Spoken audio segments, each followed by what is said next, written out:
Hi എല്ലാവർക്കും ഒരു പുതിയ വീഡിയോയിലേക്ക് സ്വാഗതം. ഇന്ന് നോക്കുന്നത് ക്വസ്റ്റ്യൻ പേപ്പർ കോഡ് 58/26. PSCയുടെ ഫൈനൽ ആൻസർ കീ പ്രകാരമുള്ള ആൻസേഴ്സ് ആണ് പറയുന്നത്. ക്വസ്റ്റ്യൻ: മഹത്തായ കുതിച്ചുചാട്ടം എന്ന പദ്ധതി ചൈനയിൽ ആരംഭിച്ചത് ആരാണ്? മഹത്തായ കുതിച്ചുചാട്ടം എന്ന പദ്ധതി ചൈനയിൽ ആരംഭിച്ചത് ആരാണ്? ആൻസർ ഓപ്ഷൻ സി, മാവോ സേതു. 1958 ചൈനീസ് കമ്മ്യൂണിസ്റ്റ് പാർട്ടി ചെയർമാനായിരുന്ന മാവോ സേതുങ്ങിന്റെ നേതൃത്വത്തിലാണ് മഹത്തായ കുതിച്ചുചാട്ടം എന്ന സാമ്പത്തിക സാമൂഹ്യ പരിഷ്കരണ പദ്ധതി ആരംഭിച്ചത്. ചൈനയെ ഒരു കാർഷിക രാജ്യത്തിൽ നിന്നും ആധുനിക വ്യാവസായിക സമൂഹമാക്കി മാറ്റുകയായിരുന്നു ഇതിന്റെ ലക്ഷ്യം. സൺ യാറ്റ് സെൻ എന്ന് പറയുന്നത് ആധുനിക ചൈനയുടെ രാഷ്ട്രപിതാവായി അറിയപ്പെടുന്ന നേതാവാണ് സൺ യാറ്റ് സെൻ. ചിയാങ് കൈഷേക്ക് എന്ന് പറയുന്നത് ചൈനയിലെ നാഷണലിസ്റ്റ് പാർട്ടി നേതാവായിരുന്നു ചിയാങ് കൈഷേക്ക്. ഡെങ് സിയാവോ പിങ് എന്ന് പറയുന്നത് മാവോ സേതുങ്ങിന് ശേഷം ചൈനയിൽ സാമ്പത്തിക ഉദാരവൽക്കരണത്തിന് തുടക്കമിട്ട നേതാവാണ് അദ്ദേഹം. ബ്രിട്ടീഷുകാർക്കെതിരായി 1857 ഇന്ത്യയിൽ നടന്ന കലാപവുമായി ബന്ധപ്പെട്ട് റിലീഫ് ഓഫ് ലക്നൌ എന്ന ചിത്രം വരച്ചത് ആരാണ്? ബ്രിട്ടീഷുകാർക്കെതിരായി 1857 ഇന്ത്യയിൽ നടന്ന കലാപവുമായി ബന്ധപ്പെട്ട് റിലീഫ് ഓഫ് ലക്നൌ എന്ന ചിത്രം വരച്ചത് ആരാണ്? Thomas Jones Barker. Option A, Thomas Jones Barker. 1857 വിപ്ലവകാലത്ത് ലക്നൌവിൽ തദ്ദേശീയരായ ഇന്ത്യൻ പോരാളികൾ വളഞ്ഞ് ബ്രിട്ടീഷ് കോട്ടയിൽ പുതിയ കമാൻഡറായ കോളിൻ ക്യാപ്ബെല്ലറിന്റെ നേതൃത്വത്തിലുള്ള ബ്രിട്ടീഷ് സൈന്യം വന്ന് രക്ഷപ്പെടുത്തിയ സംഭവം ആസ്പദമാക്കി 1859 ഈ ചിത്രം വരച്ചത് പ്രശസ്ത ബ്രിട്ടീഷ് ചിത്രകാരനായ തോമസ് ജോൺസ് ബാർക്കർ ആണ്. ഹെൻറി ലോറൻസ് എന്ന് പറയുന്നത് 1857 കലാപ സമയത്ത് ലക്നൌവിലെ റെസിഡൻസിയുടെ ചുമതല ഉണ്ടായിരുന്ന മുതിർന്ന ബ്രിട്ടീഷ് ഉദ്യോഗസ്ഥനായിരുന്നു ഹെൻറി ലോറൻസ്. കലാപത്തിനിടയിലാണ് ഇദ്ദേഹം കൊല്ലപ്പെട്ടത്. ജോസഫ് നോയൽ പാറ്റേ എന്ന് പറയുന്നത് ഇദ്ദേഹവും 1857 വിപ്ലവവുമായി ബന്ധപ്പെട്ട് ഇൻ മെമ്മോറിയം എന്ന പേരിൽ മറ്റൊരു പ്രശസ്ത ചിത്രം വരച്ച സ്കോട്ടിഷ് ചിത്രകാരനാണ്. കോളിൻ ക്യാപ്ബെൽ എന്ന് പറയുന്നത് ലക്നൌവിലെ ബ്രിട്ടീഷ് സൈന്യത്തെ രക്ഷിക്കാൻ നേതൃത്വം നൽകിയ ബ്രിട്ടീഷ് സൈനിക കമാൻഡർ ആയിരുന്നു അദ്ദേഹം, ചിത്രകാരനല്ല. അപ്പൊ ആൻസർ വരുന്നത് option A, Thomas Jones Barker. കേരളത്തിൽ ബ്രിട്ടീഷുകാരുടെ പ്രത്യക്ഷ ഭരണത്തിലുണ്ടായിരുന്ന മേഖല. കേരളത്തിൽ ബ്രിട്ടീഷുകാരുടെ പ്രത്യക്ഷ ഭരണത്തിലുണ്ടായിരുന്ന മേഖല മലബാർ. Option D, Malabar. ടിപ്പു സുൽത്താനുമായുള്ള ശ്രീരംഗപട്ടണം ഉടമ്പടിക്ക് ശേഷം 1792 ശ്രീരംഗപട്ടണം ഉടമ്പടിക്ക് ശേഷം മലബാർ പ്രവിശ്യ ബ്രിട്ടീഷുകാരുടെ നേരിട്ടുള്ള നിയന്ത്രണത്തിലായി. ഇത് മദ്രാസ് പ്രസിഡൻസിയുടെ ഭാഗമായാണ് ബ്രിട്ടീഷുകാർ ഭരിച്ചിരുന്നത്. കൊച്ചിയും തിരുവിതാംകൂർ ഇവ രണ്ടും ബ്രിട്ടീഷ് മേധാവിത്വം അംഗീകരിച്ചിരുന്നെങ്കിലും സ്വന്തം രാജാക്കന്മാർ ഭരിച്ചിരുന്ന നാട്ടുരാജ്യങ്ങളായിരുന്നു. അവിടെ ബ്രിട്ടീഷ് റെസിഡന്റുമാരുടെ പരോക്ഷ നിയന്ത്രണമേ ഉണ്ടായിരുന്നുള്ളൂ. ആൻസർ വരുന്നത് ഓപ്ഷൻ ഡി, മലബാർ. പിന്നെ കൊല്ലം എന്ന് പറയുന്നത് തിരുവിതാംകൂർ നാട്ടുരാജ്യത്തിന്റെ ഭാഗമായിരുന്ന ഒരു പ്രധാന പ്രദേശമായിരുന്നു കൊല്ലം. ഇന്ത്യ വിഭജനവുമായി ബന്ധപ്പെട്ട് പാകിസ്ഥാൻ പ്രമേയം തയ്യാറാക്കിയത്. ഇന്ത്യ വിഭജനവുമായി ബന്ധപ്പെട്ട് പാകിസ്ഥാൻ പ്രമേയം തയ്യാറാക്കിയത് സിക്കന്ദർ ഹയാത്ത് ഖാൻ. സിക്കന്ദർ ഹയാത്ത് ഖാൻ. Option P. 1940 മാർച്ചിൽ ലാഹോറിൽ നടന്ന മുസ്ലിം ലീഗ് സമ്മേളനത്തിലാണ് ചരിത്രപ്രസിദ്ധമായ ലാഹോർ പ്രമേയം, അതായത് പാകിസ്ഥാൻ പ്രമേയം അവതരിപ്പിച്ചത്. പഞ്ചാബ് പ്രീമിയറായിരുന്ന സർ സിക്കന്ദർ ഹയാത്ത് ഖാൻ ആണ് ഈ പ്രമേയത്തിന്റെ കരട് തയ്യാറാക്കിയത്. ഇത് സമ്മേളനത്തിൽ അവതരിപ്പിച്ചത് AK ഫസൂൽ ഹഖ് ആയിരുന്നു. മുഹമ്മദ് അലി ജിന്ന എന്ന് പറയുന്നത് 1940 ഈ ലാഹോർ സമ്മേളനത്തിൽ അധ്യക്ഷത വഹിക്കുകയും മുസ്ലിങ്ങൾക്കായി പ്രത്യേക രാജ്യം വേണമെന്ന ദ്വിരാഷ്ട്രവാദം ശക്തമായി മുന്നോട്ട് വയ്ക്കുകയും ചെയ്ത നേതാവാണ് മുഹമ്മദ് അലി ജിന്ന. മുഹമ്മദ് ഇക്ബാൽ എന്ന് പറയുന്നത് 1930 അലഹബാദ് മുസ്ലിം ലീഗ് സമ്മേളനത്തിൽ വെച്ച് മുസ്ലിങ്ങൾക്കായി വടക്കു പടിഞ്ഞാറൻ ഇന്ത്യയിൽ ഒരു പ്രത്യേക പ്രവിശ്യ എന്ന ആശയം ആദ്യമായി പങ്കുവച്ച കവിയും ദാർശനികനുമായിരുന്നു ഇദ്ദേഹം, മുഹമ്മദ് ഇക്ബാൽ. റഹ്മത്ത് അലി എന്ന് പറയുന്നത് 1933 പുറത്തിറങ്ങിയ നൗ ഓർ നെവർ എന്ന ലഘുലേഖയിലൂടെ പാകിസ്ഥാൻ എന്ന പേര് ആദ്യമായി നിർദ്ദേശിച്ച കേംബ്രിഡ്ജ് സർവകലാശാല വിദ്യാർത്ഥിയാണ് റഹ്മത്ത് അലി. ചൈനീസ് കമ്മ്യൂണിസ്റ്റ് പാർട്ടി രൂപം കൊണ്ട വർഷം. ചൈനീസ് കമ്മ്യൂണിസ്റ്റ് പാർട്ടി രൂപം കൊണ്ട വർഷം 1921. Option C 1921. 1921 ജൂലൈ മാസത്തിലാണ് ഷാങ്ഹായിൽ വെച്ച് ചൈനീസ് കമ്മ്യൂണിസ്റ്റ് പാർട്ടി CCP ഔദ്യോഗികമായി രൂപീകൃതമായത്. ചെൻ ഡുക്ലിയു, ലി ഡാഷാവോ എന്നിവരായിരുന്നു ഇതിന്റെ പ്രധാന സ്ഥാപകർ. മാവോ സേതുങ്ങും ഈ ആദ്യകാല സമ്മേളനത്തിൽ പങ്കെടുത്തിരുന്നു. 1911 ചൈനയിൽ രാജ്യഭരണം അവസാനിപ്പിച്ചുകൊണ്ട് സൺയാസന്റെ നേതൃത്വത്തിൽ സിൻഹായ് വിപ്ലവം നടന്ന വർഷമാണ് 1911.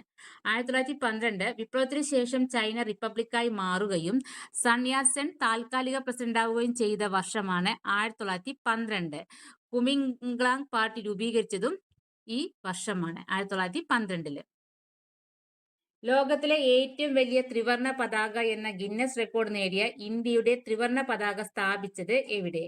ലോകത്തിലെ ഏറ്റവും വലിയ ത്രിവർണ പതാക എന്ന ഗിന്നസ് റെക്കോർഡ് നേടിയ ഇന്ത്യയുടെ ത്രിവർണ പതാക സ്ഥാപിച്ചത് എവിടെ? ആൻഡമാൻ നിക്കോബാർ. Option C Andaman Nicobar.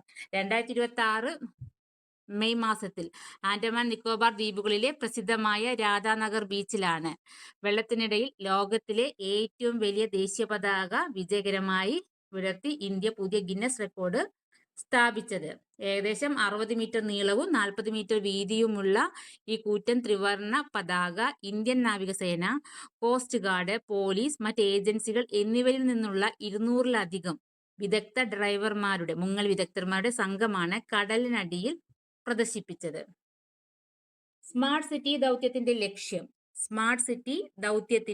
ലക്ഷ്യം ശുചിത്വപൂർണവും സുസ്ഥിരവുമായ ചുറ്റുപാട്. ഓപ്ഷൻ എ ശുചിത്വപൂർണവും സുസ്ഥിരവുമായ ചുറ്റുപാട്. ഇന്ത്യയുടെ സ്മാർട്ട് സിറ്റീസ് മിഷന്റെ പ്രധാന ലക്ഷ്യം നഗരങ്ങളിൽ മികച്ച അടിസ്ഥാന സൗകര്യങ്ങൾ, ശുചിത്വം, സുസ്ഥിരത, കാര്യക്ഷമമായ സേവനങ്ങൾ, മെച്ചപ്പെട്ട ജീവിത നിലവാരം എന്നിവ ഉറപ്പാക്കുക എന്നതാണ്. ഓപ്ഷൻ എ ശുചിത്വപൂർണവും സുസ്ഥിരമായ ചുറ്റുപാടും. പിന്നെ വിവര സാങ്കേതിക വിദ്യ അനുബന്ധ പ്രവർത്തനങ്ങൾ അത് സ്മാർട്ട് സിറ്റിയുടെ പ്രധാന ഉപാധിയാണ്. സ്മാർട്ട് സിറ്റിയുടെ ഒരു പ്രധാന ഉപാധിയാണ് IT. പക്ഷേ ഇത് മാത്രമല്ല പ്രധാന ലക്ഷ്യം.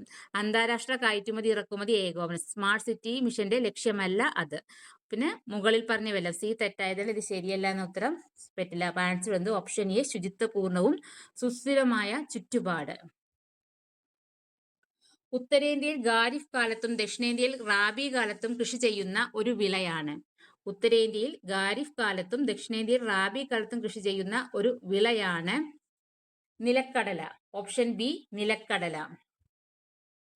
ഉത്തരേന്ത്യയിൽ പ്രധാനമായും ജൂൺ ജൂലൈ മാസങ്ങളിൽ മഴക്കാലത്തിന്റെ തുടക്കത്തിൽ ഖാരിഫ് കാലത്ത് വിതച്ച് ഒക്ടോബറോടെ വിളവെടുക്കുന്ന വിളയാണ് നിലക്കടല. എന്നാൽ ദക്ഷിണേന്ത്യയിലെ അനുകൂലമായ കാലാവസ്ഥ കാരണം ഇത് ശീതകാല വിളയായി റാബി കാലത്തും കൃഷി ചെയ്യാൻ സാധിക്കുന്നു.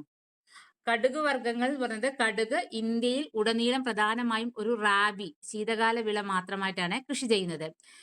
തുവര അതുപോലെ പയർ ഇവ പ്രധാനമായും ഖാരിഫ് അല്ലെങ്കിൽ നിശ്ചിത കാലങ്ങളിലെ പയർ വർഗ വിളകളായാണ് അറിയപ്പെടുന്നത്. ഭൂമിയുടെ വൻകര ഭൂവൽക്കത്തിന്റെ ശരാശരി സാന്ദ്രത. ഭൂമിയുടെ വൻകര ഭൂവൽക്കത്തിന്റെ ശരാശരി സാന്ദ്രത 2.7 ഗ്രാം ഘന സെന്റിമീറ്റർ. Option A. ഭൂമിയുടെ വൻകര ഭാഗങ്ങളിലെ ഭൂവൽക്കം പ്രധാനമായും സിലിക്കയും അലുമിനിയവും അടങ്ങിയ സിയാൽ പാളിയാണ്.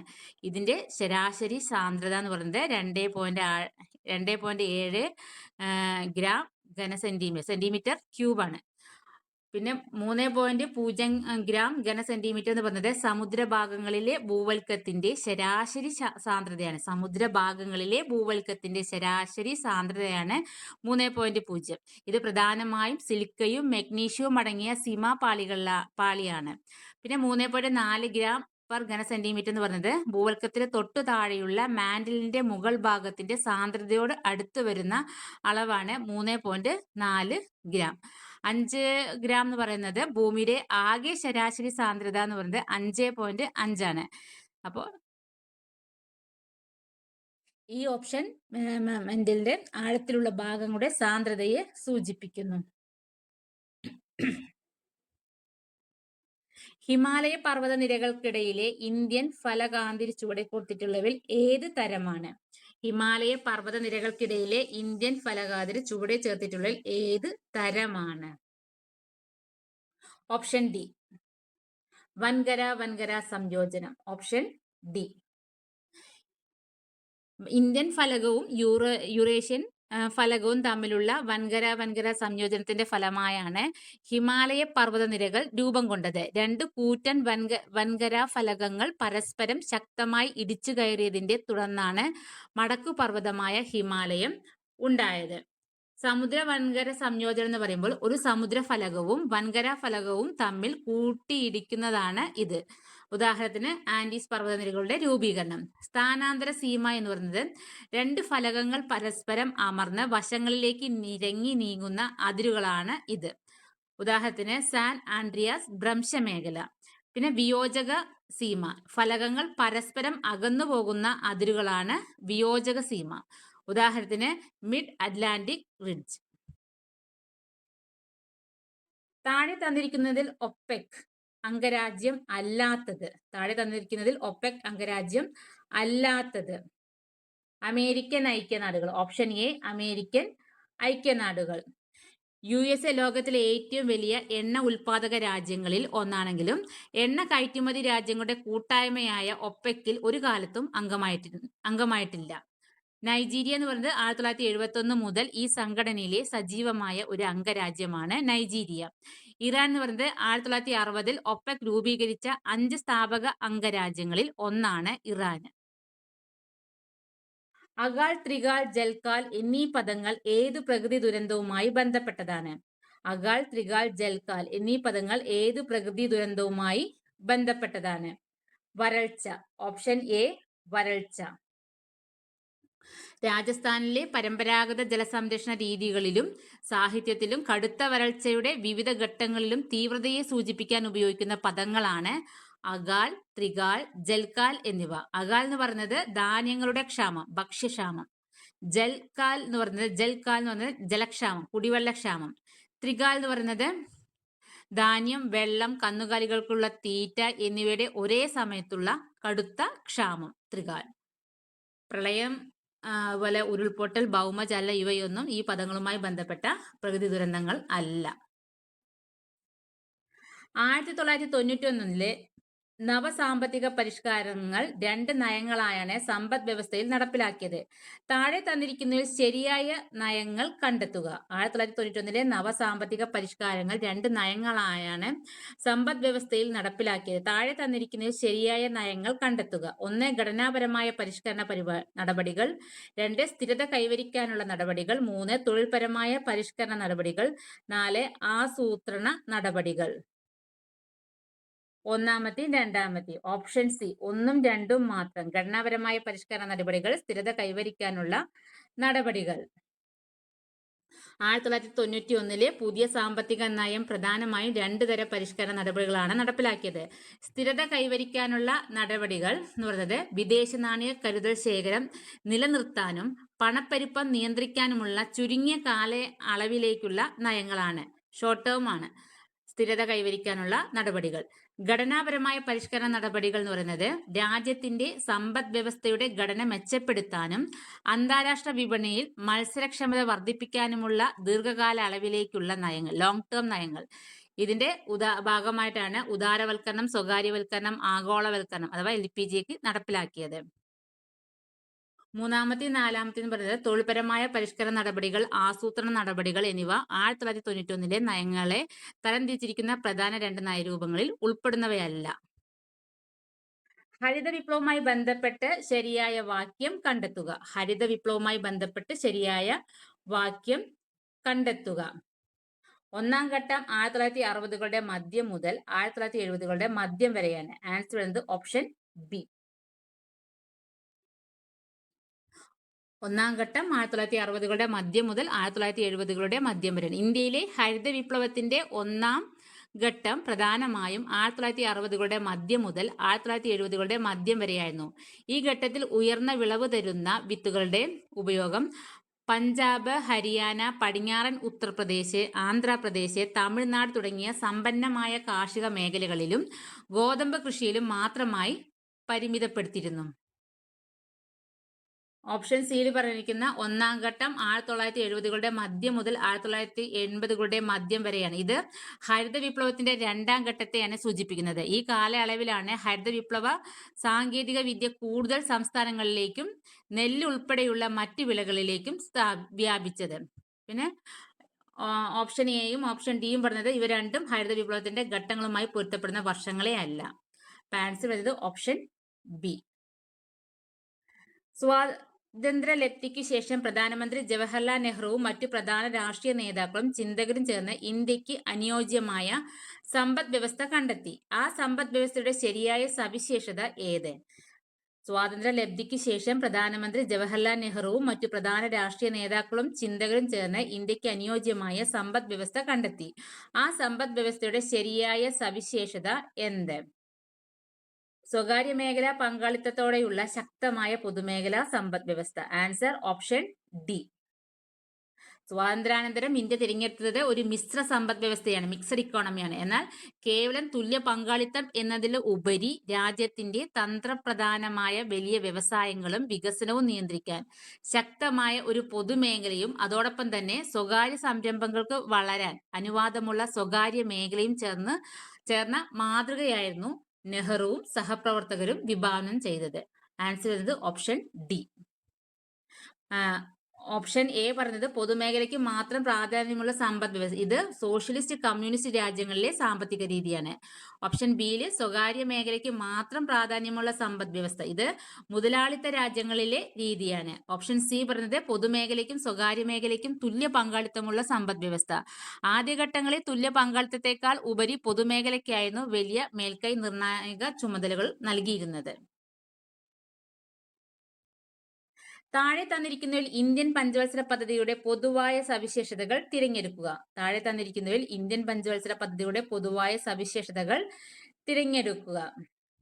1. സാമ്പത്തിക വളർച്ച, സ്വയം പര്യാപ്തത. 2. സാമൂഹ്യനീതി, ആധുനികവൽക്കരണം. 3. വ്യവസായവൽക്കരണം, വാണിജ്യവൽക്കരണം. Answer option D 1, 2, 3. മുകളിൽ തന്നതെല്ലാം. ഇന്ത്യയിലെ പഞ്ചവത്സര പദ്ധതികൾക്ക് വ്യക്തമായ ചില ലക്ഷ്യങ്ങളും സവിശേഷതകളും ഉണ്ടായിരുന്നു. ഇതിൽ ചോദ്യത്തിൽ നൽകിയിരിക്കുന്ന 3 പ്രസ്താവനകളും ഇതിൽ ഉൾപ്പെടുന്നുണ്ട്. സാമ്പത്തിക വളർച്ചയും സ്വയം പര്യാപ്തതയും, രാജ്യത്തിന്റെ ആഭ്യന്തര ഉൽപാദനവും GDP വരുമാനവും വർദ്ധിപ്പിക്കുക എന്നതായിരുന്നു ഒന്നാമത്തെ ലക്ഷ്യം. അതോടൊപ്പം ഭക്ഷ്യധാന്യങ്ങൾക്കും സാങ്കേതിക വിദ്യകൾക്കുമായി മറ്റ് വിദേശ രാജ്യങ്ങളെ ആശ്രയിക്കുന്നത് അവസാനിപ്പിച്ച് ഇന്ത്യയെ സ്വയം പര്യാപ്തമാക്കുക എന്നതും പ്രധാന ലക്ഷ്യമായിരുന്നു. പ്രത്യേകിച്ച് മൂന്നാമത്തെ പദ്ധതിയിൽ സാമൂഹ്യനീതിയും ആധുനികവൽക്കരണവും, അത് സാമ്പത്തിക വികസനത്തിന്റെ ഗുണങ്ങൾ സമൂഹത്തിലെ എല്ലാ തട്ടുകളിലുള്ള ജനങ്ങളിലേക്കും തുല്യമായി എത്തിക്കുക എന്നതായിരുന്നു. സാമൂഹിക നീതിയായിരുന്നു കാതല്. ഇതിനായി കൃഷിയിലും വ്യവസായത്തിലും പുതിയ സാങ്കേതികത കൊണ്ടുവരികയും സ്ത്രീ ശാക്തീകരണം ഉൾപ്പെടെയുള്ള സാമൂഹ്യ മാറ്റങ്ങൾ ലക്ഷ്യമിടുകയും ചെയ്തു. ആധുനികവൽക്കരണം. പിന്നെ വ്യവസായവൽക്കരണവും വാണിജ്യവൽക്കരണവും. PC മഹൽനോബിസ് മാതൃകയിൽ 2ാം പഞ്ചവത്സര പദ്ധതി മുതൽ ഇന്ത്യ ഭാരമേറിയ വ്യവസായങ്ങൾക്ക് വലിയ പ്രാധാന്യം നൽകി വലിയ രീതിയിൽ വ്യവസായവൽക്കരണം നടത്തി. കൂടാതെ കാർഷിക ഉൽപ്പന്നങ്ങളുടെ മറ്റു സേവനങ്ങളുടെയും ആഭ്യന്തര വിദേശ വിപണിയിലെ വിറ്റഴിക്കൽ ലക്ഷ്യമിട്ട് വാണിജ്യവൽക്കരണത്തിനും പദ്ധതികൾ ഊന്നൽ നൽകി. ഇന്ത്യയിലെ പഞ്ചവത്സര പദ്ധതികൾ കേവലം സാമ്പത്തിക വളർച്ച മാത്രമല്ല, മറിച്ച് വ്യവസായ പുരോഗതിയും സാമൂഹിക സമത്വവും ഒരുപോലെ ലക്ഷ്യം വെച്ചിരുന്നു. അതിനാൽ തന്നിരിക്കുന്ന 3 പ്രസ്താവനകളും ശരിയാണ്. കേരളത്തിൽ നടപ്പിലാക്കിയ സ്ത്രീ കേന്ദ്രീകൃതമായ ഒരു സാമൂഹ്യാധിഷ്ഠിത ദാരിദ്ര്യ നിർമ്മാർജ്ജന പദ്ധതിയായ പാവപ്പെട്ട സ്ത്രീകളുടെ ബാങ്ക് എന്നറിയപ്പെടുന്നത് ഏത്? കേരളത്തിൽ നടപ്പിലാക്കിയ സ്ത്രീ കേന്ദ്രീകൃതമായ ഒരു സാമൂഹ്യാധിഷ്ഠിത ദാരിദ്ര്യ നിർമ്മാർജ്ജന പദ്ധതിയായ പാവപ്പെട്ട സ്ത്രീകളുടെ ബാങ്ക് എന്നറിയപ്പെടുന്നത് ഏത്? കുടുംബശ്രീ. Option C Kudumbashree. കേരള സർക്കാർ 1998 മെയ് 17 മലപ്പുറത്ത് വെച്ച് തുടക്കം കുറിച്ച പ്രശസ്തമായ സ്ത്രീ കേന്ദ്രീകൃത ദാരിദ്ര്യ നിർമ്മാർജ്ജന പദ്ധതിയാണ് കുടുംബശ്രീ. അയൽക്കൂട്ടങ്ങൾ വഴിയുള്ള സമ്പാദ്യശീലവും മൈക്രോ ഫിനാൻസ് പ്രവർത്തനങ്ങളും മുൻനിർത്തി ഇതിനെ പാവപ്പെട്ട സ്ത്രീകളുടെ ബാങ്ക് എന്ന് വിശേഷിപ്പിക്കാറുണ്ട്. സ്ത്രീ ശക്തി എന്ന് പറഞ്ഞാൽ സ്ത്രീകളുടെ സാമൂഹിക സാമ്പത്തിക ശാക്തീകരണം ലക്ഷ്യമിട്ടിട്ടുള്ള കേന്ദ്ര സംസ്ഥാന സർക്കാരുകളുടെ വിവിധ പദ്ധതികളുടെ പേരാണ് സ്ത്രീ ശക്തി എന്ന് പറയുന്നത്. ജനശ്രീ എന്ന് പറയുന്നത് ജനശ്രീ സുസ്ഥിര വികസന മിഷൻ എന്നത് കേരളത്തിൽ പ്രവർത്തിക്കുന്ന മറ്റൊരു സാമൂഹ്യ സാമ്പത്തിക വികസന സംഘടനയാണ്. മഹിള സമൃദ്ധി എന്ന് പറയുന്നത് ഗ്രാമീണ സ്ത്രീകൾക്കിടയിൽ സമ്പാദ്യശീലം പ്രോത്സാഹിപ്പിക്കുന്നതിനായി കേന്ദ്ര സർക്കാർ 1993 ആരംഭിച്ച ഒരു പദ്ധതിയാണ് മഹിള സമൃദ്ധി.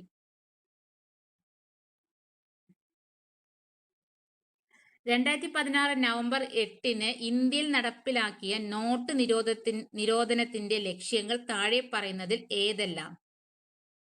2016 നവംബർ 8-ന് ഇന്ത്യയിൽ നടപ്പിലാക്കിയ നോട്ട് നിരോധനത്തിന്റെ ലക്ഷ്യങ്ങൾ താഴെ പറയുന്നതിൽ ഏതെല്ലാം?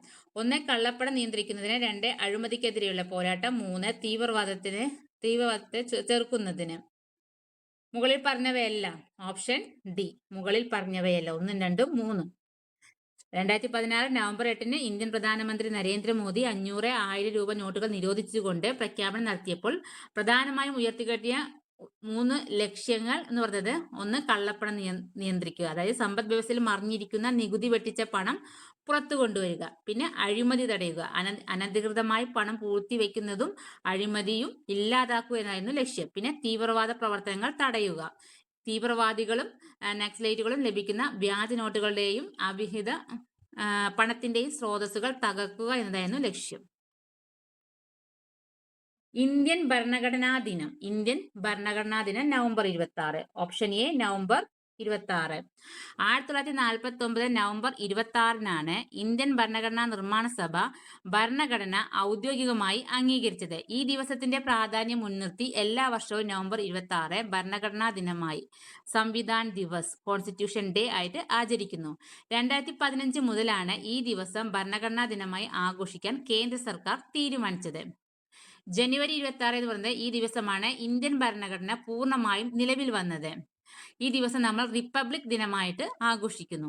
ഡിസംബർ 26 അത് ഈ ദിവസം ഇന്ത്യയിൽ വീർബാൽ ദിവസ് ആയി ആചരിക്കുന്നു. 1. കാര്യനിർവഹണ വിഭാഗത്തെ നിയമനിർമ്മാണ സഭ നിയന്ത്രിക്കുന്നു. 2. രാഷ്ട്രത്തലവന്റെ അധികാരങ്ങൾ നാമമാത്രമായിരിക്കും.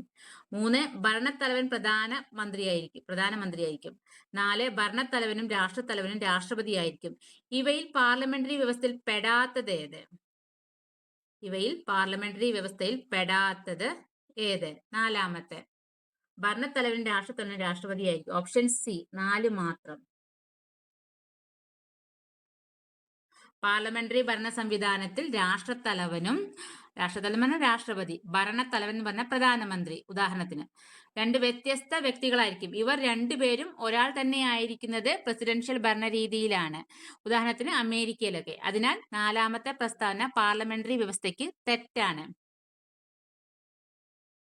1ാമത് പറഞ്ഞിരിക്കുന്നത് കാര്യനിർവഹണ വിഭാഗത്തെ നിയമനിർമ്മാണ സഭ നിയന്ത്രിക്കുന്നു. പാർലമെന്ററി വ്യവസ്ഥയിൽ മന്ത്രിസഭ എപ്പോഴും പാർലമെന്റിനോട് മറുപടി പറയാൻ ബാധ്യസ്ഥരാണ്.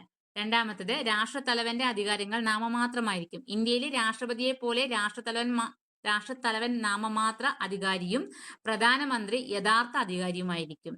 3ാമത്തെ ഭരണത്തലവൻ പ്രധാനമന്ത്രിയായിരിക്കും. മന്ത്രിസഭയുടെയും ഗവൺമെന്റിന്റെയും തലവൻ എപ്പോഴും പ്രധാനമന്ത്രിയാണ്. ആൻസർ ഓപ്ഷൻ സി, 4 മാത്രം. മതസ്വാതന്ത്ര്യത്തിനുള്ള അവകാശം ഏത് അനുച്ഛേദത്തിൽ ഉൾപ്പെടുന്നു? മതസ്വാതന്ത്ര്യത്തിനുള്ള അവകാശം ഏത് അനുച്ഛേദത്തിൽ പെടുന്നു? അനുച്ഛേദം 25-28. ഓപ്ഷൻ ബി, അനുച്ഛേദം 25-28. ഇന്ത്യൻ ഭരണഘടനയുടെ 3ാം ഭാഗത്തിൽ മൗലികാവകാശങ്ങളുടെ കൂട്ടത്തിൽ മതസ്വാതന്ത്ര്യത്തിനുള്ള അവകാശം, right to freedom of religion, ഉറപ്പു നൽകുന്നത് 25 മുതൽ 28 വരെയുള്ള അനുച്ഛേദങ്ങളിലാണ്. അനുച്ഛേദം 19, 22 എന്ന് പറയുന്നത് ഇത് സ്വാതന്ത്ര്യത്തിനുള്ള അവകാശത്തെ സൂചിപ്പിക്കുന്നു, റൈറ്റ് ടു ഫ്രീഡം. അനുച്ഛേദം 23, 24 ഇത് ചൂഷണത്തിനെതിരായുള്ള അവകാശത്തെ സൂചിപ്പിക്കുന്നു, റൈറ്റ് എഗെയിൻസ്റ്റ് എക്സ്പ്ലോയിറ്റേഷൻ. പിന്നെ അനുച്ഛേദം 29, 30 ഇത് സാംസ്കാരികവും വിദ്യാഭ്യാസപരവുമായ അവകാശത്തെ, കൾച്ചറൽ ആൻഡ് എഡ്യൂക്കേഷൻ റൈറ്റ്സിനെ സൂചിപ്പിക്കുന്നു. 1976 42ാം ഭരണഘടനാ ഭേദഗതിയുടെ ഭാഗമായി മൗലിക കർത്തവ്യങ്ങൾ ഉൾക്കൊള്ളുന്ന ഒരു പുതിയ ഭാഗം 4 ഭരണഘടനയിൽ ഉൾപ്പെടുത്തി. ഇതുപ്രകാരം 51A അനുച്ഛേദമായി എത്ര മൗലിക കർത്തവ്യങ്ങളാണ് ഇന്ത്യൻ ഭരണഘടനയിൽ ഉള്ളത്? 1976 42 ഭരണഘടനാ ഭേദഗതിയുടെ ഭാഗമായി മൗലിക കർത്തവ്യങ്ങൾ ഉൾക്കൊള്ളുന്ന ഒരു പുതിയ ഭാഗം 4 ഭരണഘടനയിൽ ഉൾപ്പെടുത്തി. ഇതുപ്രകാരം 51A അനുച്ഛേദമായി എത്ര മൗലിക കർത്തവ്യങ്ങളാണ് ഇന്ത്യൻ ഭരണഘടനയിൽ ഉള്ളത്? 11. Option A 11. നിലവിൽ ഇന്ത്യൻ ഭരണഘടനയുടെ ആർട്ടിക്കിൾ 51A പ്രകാരം 11 മൗലിക കർത്തവ്യങ്ങൾ ഫണ്ടമെന്റൽ ഡ്യൂട്ടീസ് ആണ് ഉള്ളത്. 1976 42 ഭേദഗതി വഴി സ്വരൺ സിംഗ് കമ്മിറ്റിയുടെ ശുപാർശ പ്രകാരം 10 മൗലിക കർത്തവ്യങ്ങളാണ് ആദ്യമായി ഭരണഘടനയിൽ പാർട്ട് 4A ഉൾപ്പെടുത്തിയത്. തുടർന്ന് 2002 86 ഭരണഘടനാ ഭേദഗതിയിലൂടെ 6 മുതൽ 14 വയസ്സ് വരെയുള്ള കുട്ടികൾക്ക് വിദ്യാഭ്യാസത്തിനുള്ള അവസരം ഒരുക്കുക എന്നത് മാതാപിതാക്കളുടെ കർത്തവ്യമായി കൂട്ടിച്ചേർത്തു. ഇതോടെയാണ് ആകെ കർത്തവ്യങ്ങളുടെ എണ്ണം 11 മാറിയത്. പിന്നെ ഓപ്ഷനിൽ 13, 12, 18 ഇതൊന്നും മൗലിക കർത്തവ്യങ്ങളുടെ എണ്ണമായി ബന്ധപ്പെട്ട സംഖ്യകൾ അല്ല.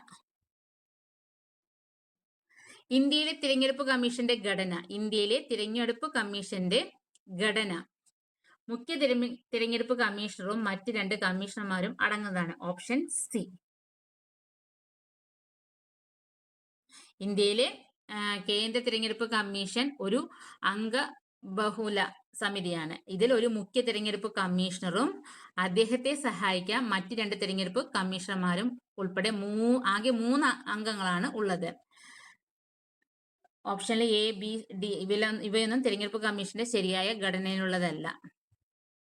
മിനി കോൺസ്റ്റിറ്റ്യൂഷൻ എന്നറിയപ്പെടുന്ന ഭരണഘടനാ ഭേദഗതി. മിനി കോൺസ്റ്റിറ്റ്യൂഷൻ എന്നറിയപ്പെടുന്ന ഭരണഘടനാ ഭേദഗതി 42 ഭേദഗതി 1976. Option A.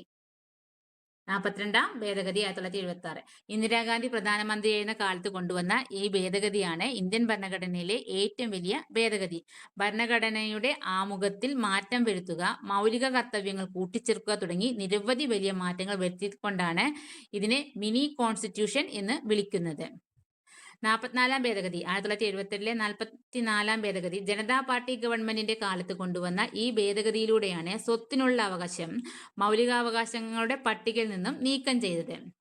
പിന്നെ 61 ഭേദഗതി 1989 ഇന്ത്യയിലെ വോട്ടർമാരുടെ പ്രായപരിധി 21 വയസ്സിൽ നിന്നും 18 വയസ്സായി കുറച്ച ചരിത്രപ്രസിദ്ധമായ ഭേദഗതിയാണ് 61 ഭേദഗതി. ഇത് നിലവിൽ വന്നത് 1989 പാസ്സാക്കിയത് 1988. ഇന്ത്യൻ ഭരണഘടനയിൽ പൗരത്വത്തെക്കുറിച്ച് വിവരിക്കുന്ന ഭാഗം ഏതാണ്? ഇന്ത്യൻ ഭരണഘടനയിൽ പൗരത്വത്തെക്കുറിച്ച് വിവരിക്കുന്ന ഭാഗം ഏതാണ്? ഭാഗം 2. Option B. ഭാഗം 2. ഇന്ത്യൻ ഭരണഘടനയുടെ 2ാം ഭാഗത്തിലാണ് പൗരത്വത്തെക്കുറിച്ച് വ്യക്തമാക്കുന്നത്. അനുച്ഛേദം 5 മുതൽ 11 വരെയാണ് പൗരത്വവുമായി ബന്ധപ്പെട്ട നിയമങ്ങൾ ഇതിൽ ഉൾക്കൊള്ളിച്ചിരിക്കുന്നത്. ഭാഗം 1 ഇന്ത്യയുടെ സംസ്ഥാനങ്ങളെയും കേന്ദ്രഭരണ പ്രദേശങ്ങളെയും കുറിച്ച് അനുച്ഛേദം 1 മുതൽ 4 വരെ വിവരിക്കുന്നു. ഭാഗം 3 പൗരന്മാരുടെ മൗലികാവകാശത്തെക്കുറിച്ച് അനുച്ഛേദം 12 മുതൽ 35 വരെ വിവരിക്കുന്നു. ഭാഗം 4 നിർദ്ദേശക തത്വങ്ങളെക്കുറിച്ച് അനുച്ഛേദം 36 മുതൽ 51 വരെ വിവരിക്കുന്നു. സ്വാതന്ത്ര്യം, സമത്വം, സാഹോദര്യം എന്നീ ആശയങ്ങൾ ഇന്ത്യൻ ഭരണഘടനയിലേക്ക് കൂട്ടിച്ചേർത്തത്. സ്വാതന്ത്ര്യം, സമത്വം, സാഹോദര്യം എന്നീ ആശയങ്ങൾ ഇന്ത്യൻ ഭരണഘടനയിലേക്ക് കൂട്ടിച്ചേർത്തത് ഫ്രാൻസ്. Option D France. 1789 പ്രശസ്തമായ ഫ്രഞ്ച് വിപ്ലവത്തിന്റെ പ്രധാന മുദ്രാവാക്യങ്ങളായിരുന്ന സ്വാതന്ത്ര്യം, സമത്വം, സാഹോദര്യം എന്ന ആശയങ്ങൾ ഫ്രഞ്ച് ഭരണഘടനയിൽ നിന്നുമാണ് ഇന്ത്യൻ ഭരണഘടനയുടെ ആമുഖത്തിലേക്ക് കടമെടുത്തത്. അമേരിക്ക മൗലികാവകാശങ്ങൾ, സ്വതന്ത്ര നീതിന്യായ വ്യവസ്ഥ, ഭരണഘടനയുടെ ആമുഖം എന്നിവ കടമെടുത്തത് അമേരിക്കയിൽ നിന്നാണ്. ബ്രിട്ടൻ എന്ന് പറയുമ്പോൾ പാർലമെന്ററി ഭരണരീതി, ഏക പൗരത്വം, നിയമവാഴ്ച എന്നിവ ബ്രിട്ടനിൽ നിന്നും സ്വീകരിച്ചു. ജർമ്മനിയിൽ നിന്ന് അടിയന്തരാവസ്ഥ കാലത്ത് മൗലികാവകാശങ്ങൾ റദ്ദു ചെയ്യുന്നതുമായി ബന്ധപ്പെട്ട വ്യവസ്ഥകൾ ജർമ്മനിയിലെ വൈമർ ഭരണഘടനയിൽ നിന്നാണ് എടുത്തത്. 2025 ഡിസംബറിൽ നടന്ന തദ്ദേശ തിരഞ്ഞെടുപ്പിൽ ഏറ്റവും പ്രായം കുറഞ്ഞ നഗരസഭ അധ്യക്ഷനായി തിരഞ്ഞെടുക്കപ്പെട്ടത്. 2025 ഡിസംബറിൽ നടന്ന തദ്ദേശ തിരഞ്ഞെടുപ്പിൽ ഏറ്റവും പ്രായം കുറഞ്ഞ നഗരസഭ അധ്യക്ഷനായി തിരഞ്ഞെടുക്കപ്പെട്ടത് ദിയ ബിനു പുളിക്കക്കണ്ടം. Option A. 2025 ഡിസംബറിൽ നടന്ന കേരള തദ്ദേശ സ്വയംഭരണ തിരഞ്ഞെടുപ്പിന് ശേഷം കോട്ടയം ജില്ലയിലെ പാലാ നഗരസഭയുടെ അധ്യക്ഷനായി തിരഞ്ഞെടുക്കപ്പെട്ടത് 21-കാരിയായ ദിയ ബിനു പുളിക്കക്കണ്ടം ആണ്. ഇതോടെ കേരളത്തിലെയും ഇന്ത്യയിലെയും തന്നെ ഏറ്റവും പ്രായം കുറഞ്ഞ നഗരസഭ അധ്യക്ഷ എന്ന ചരിത്ര നേട്ടം അവർ സ്വന്തമാക്കി. നികിത ജോബി എന്ന് പറയുന്നത് ഇവർ ഈ തദ്ദേശ തിരഞ്ഞെടുപ്പുമായി ബന്ധപ്പെട്ട പ്രായം കുറഞ്ഞ നഗരസഭാ അധ്യക്ഷയല്ല. സ്നേഹ പി ഇതും തന്നിരിക്കുന്ന പദവിയുമായി ബന്ധപ്പെട്ട പേരല്ല. രേഷ്മ മറിയം റോയ് 2020 തദ്ദേശ തിരഞ്ഞെടുപ്പിൽ പത്തനംതിട്ട ജില്ലയിലെ അരുവാപ്പുലം ഗ്രാമപഞ്ചായത്തിൽ ഏറ്റവും പ്രായം കുറഞ്ഞ പഞ്ചായത്ത് പ്രസിഡന്റായി തിരഞ്ഞെടുക്കപ്പെട്ട് വാർത്തകളിലൊക്കെ ഇടം നേടിയ നേതാവാണ് രേഷ്മ മറിയം. സംസ്ഥാന തെരഞ്ഞെടുപ്പ് കമ്മീഷന്റെ ചുമതല അല്ലെങ്കിൽ ചുമതലകൾ തെരഞ്ഞെടുത്ത് എഴുതുക. സംസ്ഥാന തെരഞ്ഞെടുപ്പ് കമ്മീഷന്റെ ചുമതല അല്ലെങ്കിൽ ചുമതലകൾ തെരഞ്ഞെടുത്ത് എഴുതുക. 4-മത്തെ പഞ്ചായത്ത് രാജ് സ്ഥാപനങ്ങളിലേക്കുള്ള അംഗങ്ങളുടെ തിരഞ്ഞെടുപ്പ്. ഓരോ സംസ്ഥാനത്തെയും പഞ്ചായത്തുകൾ, മുനിസിപ്പാലിറ്റികൾ, കോർപ്പറേഷനുകൾ തുടങ്ങിയ തദ്ദേശ സ്വയംഭരണ സ്ഥാപനങ്ങളിലേക്കുള്ള വോട്ടർ പട്ടിക തയ്യാറാക്കുന്നതും തിരഞ്ഞെടുപ്പ് നടത്തുന്നതും സംസ്ഥാന തിരഞ്ഞെടുപ്പ് കമ്മീഷന്റെ മാത്രം ചുമതലയാണ്. ആൻസർ വരുന്നത് ഓപ്ഷൻ ഡി 4. 1, 2, 3 ലോക്സഭ, രാജ്യസഭ, നിയമസഭ തിരഞ്ഞെടുപ്പുകൾ.